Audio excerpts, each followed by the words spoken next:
Gordon, what's the relationship between the arts and epistemology? And when I ask that question, it can really go in both directions. We can use epistemology to understand what the arts are, but is it also possible that when we understand the arts, we can discern a richer understanding of epistemology?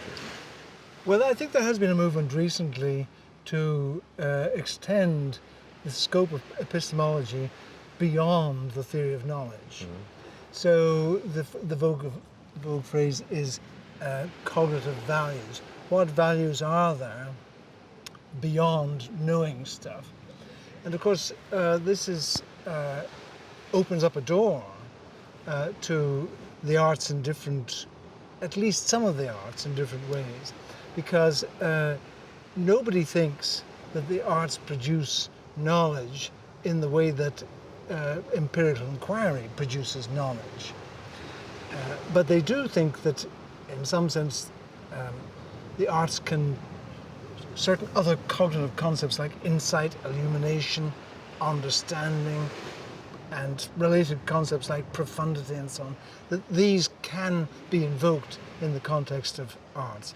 So I think it is true that the current interest in pushing epistemology in the direction of a broader range of cognitive values opens an opportunity for thinking about the arts to contribute.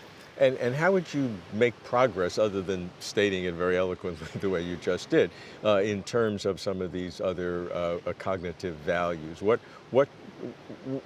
can you actually do to show that specific arts contribute to those? Well, one way you could do this, and again, this is something that people are starting to explore. As a matter of fact, I was invited to think about this recently. Another theme in contemporary epistemology is what's called virtue in epistemology. So this attempts to locate epistemological value in the actions and dispositions and casts of mind of the knower. So instead of being a result that the knower comes up with, we look instead at the character of the knower. Now, once you start to think in terms of virtue epistemology, then things like imaginative sensibility, imaginative power, aesthetic sensibility, these properties of human beings as human beings become potentially at least properties of human beings for the purposes of knowing and understanding. How about the reverse? How does understanding epistemology help us understand the arts? Well, Is it a framework that you can use to organize the arts, or at least the way of thinking about it? some people would claim that an emphasis on epistemology will distort our understanding of the arts. One of the greatest historians of aesthetics at the present time has argued that through the history of art, from roughly the 17th century, but certainly the 18th century onward, there's been this constant dialogue between the expressive and the intellectualist, if I put it that way, or if you like, cognitivist, and that opinion keeps swinging. And his view certainly is that epistemology is an unholy ally when it comes to aesthetics, that it distorts the debate and tries to press the art and the aesthetic into a mold that it simply will never stay within. Do you agree with that? Well, I hope it doesn't sound too middle of the road to say. I do think that there is an expressive dimension to art. I have no problem with thinking that some art just isn't any more than expression, entertainment, and so on. But I won't subscribe to the view that the cognitivist account of art distorts it. But I should say it's easy to find plenty of people. So here's just one little. Lots of people think that the essence of art is multiplicity of meaning.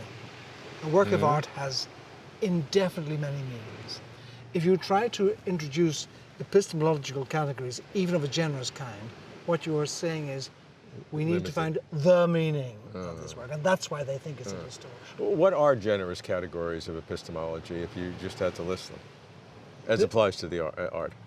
I think insight's a pretty generous But I would, illumination, that's another one.